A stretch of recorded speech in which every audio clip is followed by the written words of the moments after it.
the saved Wi-Fi network that connected itself. It happened between the kettle's first hiss and the second. My laptop woke, stretched, and congratulated itself with a chime. In the corner of the screen, the little fan of arcs filled in one by one, then printed a name I'd never taught it to love. Joined Linden Annex 614. I wasn't in the Linden Annex. I was in our kitchen, barefoot, pinching basil that refuses to live for me, the ugly lamp throwing its gentle yellow from the small room like an honest witness. The kettle sounded personally invested in my thoughts. Lena had texted at 6 with our hyphen, studio late, don't wait. She trains light to keep promises. I teach rooms to stop humming apologies. The network name radiated a confidence only brick hotels and new Wi-Fi feel entitled to. Under it, OS X added its little kindness, auto-join enabled. I hadn't enabled it. I clicked the menu out of the same reflex that makes you look behind doors you already know are locked. The list unfurled into a familiar neighborhood of routers, then the one I'd never met. Checkmark. A timestamp no one asked for. Last used, yesterday 11:12 p.m. We have a habit in this house, a superstition that sometimes grows backbone. We put our problems on flat surfaces where both of us can see them. I set the laptop on the counter like a stranger who had already been introduced badly and made 2 glasses into a plan. You can tell maturity by how often you set out 2 glasses. At 8:12, the lock turned. The hallway put its narrow yellow under the door like a reporter trying to be polite. Lena stepped in with her hair pinned, and the face she uses when a wall has disagreed and she has one anyway. She saw my mouth attempting weather and did the brave thing I married her for, came close without performing surprise. You saw it, she said. Joined Linden Annex 614, I said. Auto-join thinks it has our blessing. She exhaled without asking me to help it leave. Kitchen or small room? She asked. The small room is where the ugly lamp lives and where we tape our rules to the back of a takeout menu because holy text should wipe clean. The kitchen is where knives live and mercy is within reach. Here, I said, let the refrigerator overhear us. She leaned her palms on the island like a person promising not to punish the surface for being there. He made me see it, she said. Theo. Sponsor in a friend-shaped outline. He thinks light tells the truth after hours. The annex wall was sulking. The lobby pretended to be generous. I opened my laptop and bullied the dimmers into remembering day. The Wi-Fi learned me. It remembered you. Did you kiss him? I asked. We have learned to pick up nouns before they roll under furniture. I did, she said, her eyes not flinching, which is a humiliation and a grace. Once, on the useless balcony above the alley, it tasted like italics. I left because a woman I don't like uses hotel glass to check whether she's interesting, and she cannot have my Mondays. What did you want? I asked, making room in the word for a human answer. To test a switch, she said. The one labeled ruin and call it clarity, it still clicks if I push. It doesn't thrill me. It can be negotiated with. Do you want him? The question costs less now than later. No, she said. I want an hour where my face belongs to me and the ceiling stops needing me. He impersonates that hour fine. You build it here. We stood close enough to count basil leaves. I pulled the rule sheet off the fridge, the menu with the grease halo and the pen strokes, and uncapped the pen that lives in the sugar bowl because sweetness gets away with murder unless you supervise it.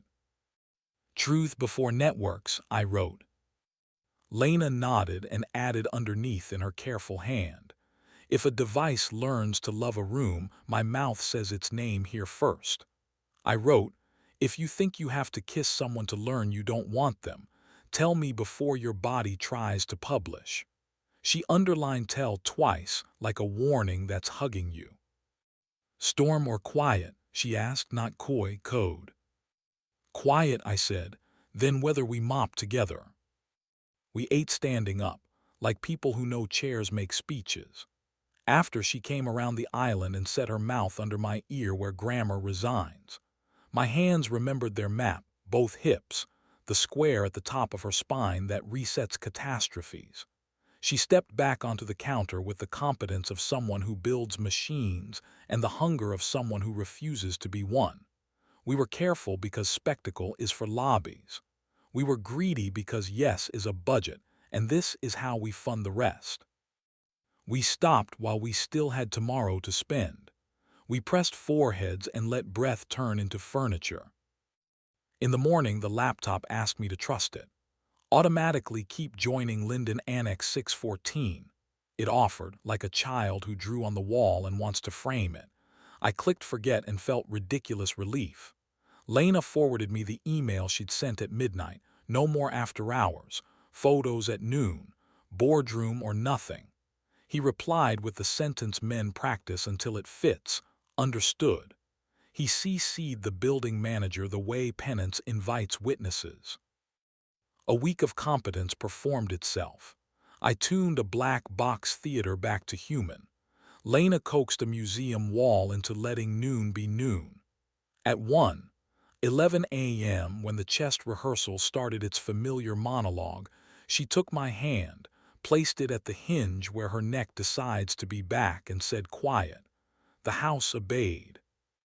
Then the laptop decided to be helpful. New network available. Annex guest.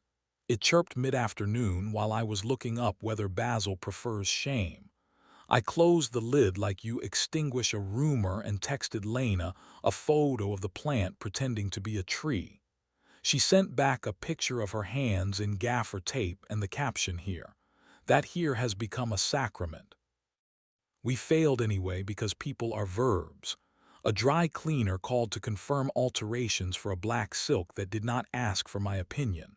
I brought it home and set it on the chair we use when we have chosen to sit and not perform. Lena touched the bag like a meteor you plan to live with. Some fabric wants trouble, she said. Some wants tile.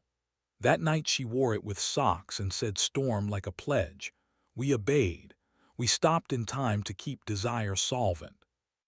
Theo learned humility the way men learn second languages. At a donor night where wine rehearsed personality, he nodded at both of us without entitlement. The lobby sings, he told Lena. We tuned the audience, she said. I forgave him for how quickly he understood. The network kept trying to be a cousin. Safari suggested a new tab group named Balcony with one link to the annex. I created a tab group called Stairs and put in a tutorial for folding chairs. She added a link for keeping Basil alive without crying. We climbed to the roof with our squeaky chairs. The sky refused to be literature. We kissed anyway. We went downstairs because fantasy has high-calorie burn. Photos stitched a memory I let live. 30 seconds of our kitchen under a light that doesn't need an apology. 2 glasses, the ugly lamp trying and failing to be handsome, the plant faking immortality. I watched it twice without music because the room is fluent. Then one afternoon, while I was writing levels, the laptop pinged again. Allow auto-join, it asked in a new tone that thought it was polite. Linden Annex 614 has been seen often. I hit ask to join with more tenderness than the gesture deserved. Lena walked in at 7 and looked at the preference pane like a person describing a fence to a horse. I told the annex to forget me, she said. If it wants my mouth, it can hire the boardroom. We wrote a new line on the menu, crooked because tape is a human invention. If a building remembers us without permission, we give it amnesia in our kitchen. On a Thursday that remembered how to be kind, Lena said, "Don't start without me," from the doorway with the good mug in her hand. "Then come here," I said, and we practiced quiet until quiet asked for a storm. We gave it what we could without flooding the tiles. We stopped with more yes left than we'd arrived with. I still check the Wi-Fi icon like a nervous habit. Sometimes it tells me nothing. Sometimes it finds new ways to attempt intimacy. The other day it printed Noah's iPhone personal hotspot, and I forgot for a full second that I was the knower in the room. Last night, while we were both at the table pretending we enjoy spreadsheets, a pop-up crept across the screen. "Share your Wi-Fi with nearby devices," it asked, hopeful as a dog. Below, the name it had learned to be wrong about, Theo's MacBook Pro. I didn't roll my eyes because grace is a muscle. I clicked not now. Lena looked over, read the names, and wrote the final rule we needed for this chapter, in the handwriting that makes sponsors sit up straighter even over email. If a network wants to make us social, it can bring a chair to the kitchen and watch us work. The basil tried a new leaf. The ugly lamp failed at beauty and succeeded at honesty. The refrigerator hummed the note it hums when it trusted the people standing near it. Lena pressed her mouth to the place below my jaw where grammar surrenders. "Storm or quiet?" she asked, not because there was danger, but because that's how we start good days too. "Both," I said, "in the order you like." We did the work that turns rooms back into houses. We stopped while stopping was extravagant. We poured coffee and let the laptop sulk. And when it asked, one more time, whether it should join a room 2 blocks off the river, we taught it what we keep teaching ourselves. Ask first, choose together, forget what isn't yours, remember what is.